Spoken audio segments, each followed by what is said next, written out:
Here, Comic-Con 2008, say your name.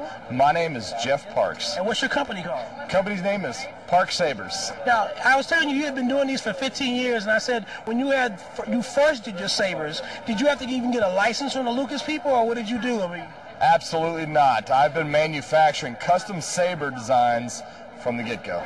Now, actually, is Lucas the only one who had done lightsabers, or is that a general concept that could some other science fiction writer or somebody else like that? I mean, because I've seen Star Slayer who's had like a sword that glows. I mean, is it only really that people associate sabers with the Lucas brand? I mean, Lucasfilm and Star Wars pretty much has the corner market on the, let's call it, flaming sword.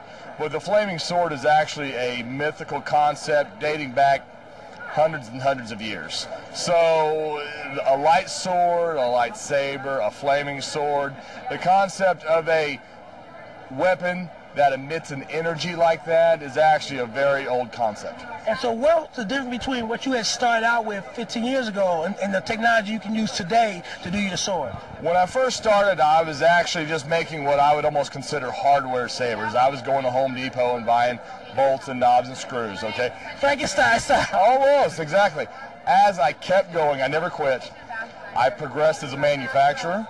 I progressed as a designer to where now I'm a machinist. I do a lot of designing. I work with vendors both here in the United States and abroad. And all of my parts are all custom made, just like Michelangelo starting with a piece of custom stone. I start with a piece of custom tubing. Sure, actually that's no problem whatsoever. Like for example, if we look at, right here. If we look at the tail end of this saber right here, this is a custom pipe that I affectionately called Snowflake. It looks like a snowflake on the end. And I designed this pipe. I had a company make this aluminum tubing for me, almost like a Play-Doh pumper, pumping hot aluminum out of a fixture. Like a tool and die place. Tool and die place, that's correct. And then I come back, had a machine shop, laid this down, and I laid all this design out to where I could get multiple handles out of one common tool. Then I install my electronic process in there, which is also custom. Now, actually, is your process patent or copywritten, or is that for you? Or? It is not patent or copyrighted. What allows me to do what I'm doing is I'm very efficient. I'm pretty much a one-man band, and I think there'd be the overhead necessary for a company to do what I'm doing right now would almost push it beyond the price range. And so because I'm so small and efficient and clever, I'm able to do what I do. You heard it here. The man is modest. He said he's clever on camera. He wouldn't lie to us, would you? Hey, I have a saber here called Ego, and I stand behind every letter of it. The Sith Lord saber? That's it right there. Yeah. I like that right there. Like this cost, from the time you're trying to buy or make these, how long does it take to make them? If I have all the parts on my bench, 45 minutes. Wow. So but to get all the parts on my bench can sometimes take 4 to 6, maybe 8 weeks. Of the logistics of getting it in-house. Okay. And now, have you had a situation now because this is Comic-Con, where you try to ramp them up to try and make them in January because you knew you were going to be at Comic-Con? I started planning for this show last August. That August 2007. 07, that's correct. I started developing this process January 1st, 08. It took me 7 months to get this up and running, developed, designed, laid out, not to mention keeping up with normal production, to be here at this show to bring 300 plus sabers in at $200 each. Now, how much do they sell for these? They're $200 each. I haven't even put them on the website yet, but they'll be about $250 to $275 for custom high-end artwork.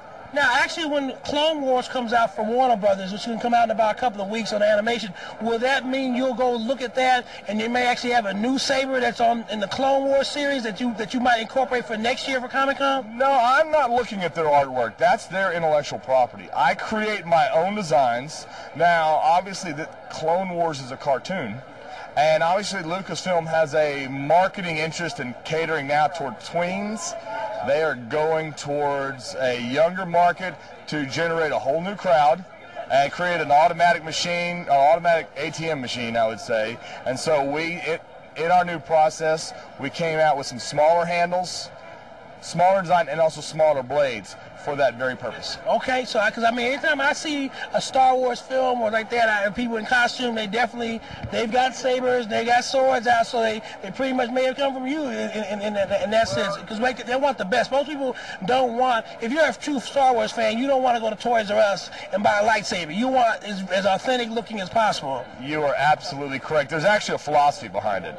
And a saber needs to be almost bulletproof, like a gun. It needs to be as tough. And deep down inside, we all want to be like that. As tough, indestructible. If the body passes away, the saber still exists, and that's how everybody wants life to be. And a saber is very symbolic of that. In my opinion, there's the philosophical answer. Next year, when I have extra $200 on my budget, we get the saber, okay? That's another philosophy. Hey, here's an interesting piece, though. Filming it, you know how they do it in movies with rotoscope? Yeah. I'm getting the same effect. Watch it. Watch this. Watch this. What does that do right there? Oh yeah, awesome. What does that do? You know what that is? That is strobing with the exact same camera. That strobe right there, we call them our phase blades. That is phasing almost exactly at the same rate as your video camera right there.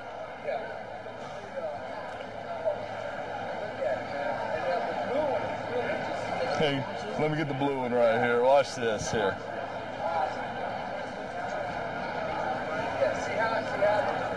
Same effect? Yeah, exactly. Does it leave a little is it leaving a little motion blur? Yeah. That's exactly what it was intended to do. There's a trial and error that gets that. You know what? When we were laying out the circuit board for all these LEDs in this tube, we had to cut back on a couple of LED banks. So that left us with 2 ports on a chip. I said, let's make this thing blink. And let's make it blink to the persistence of vision to where a person can see. And that's how television and motion cameras work. I like to see it. Oh yeah. Absolutely, yeah. That's it right there. Yep. So what's low budget like filmmaking? Oh, it's perfect. Well, you don't even need animation for this. That's exactly right. Oh yeah. So tell us, what's the best way to reach it? Get your website, or what's the best way if they want to order and they want to get this, they see this? If they want to get this, well, obviously, if they can come down to Comic-Con right now, they can get one. If not, they can go to my website, which is Sabers, ParkSabers.com. There's a sister site called SaberKit.com, where if they want to try to build their own, we sell parts. That's the best way to do it. So are any retailers or comic book stores that buy them or anything like that? Or? Right now, it's all done exclusively through my site. Okay. That's what he said. That's what you got to get it at. And remember, you can't have the eagle stick because that's my man. Right. Thank you. That's right. Exactly. Absolutely.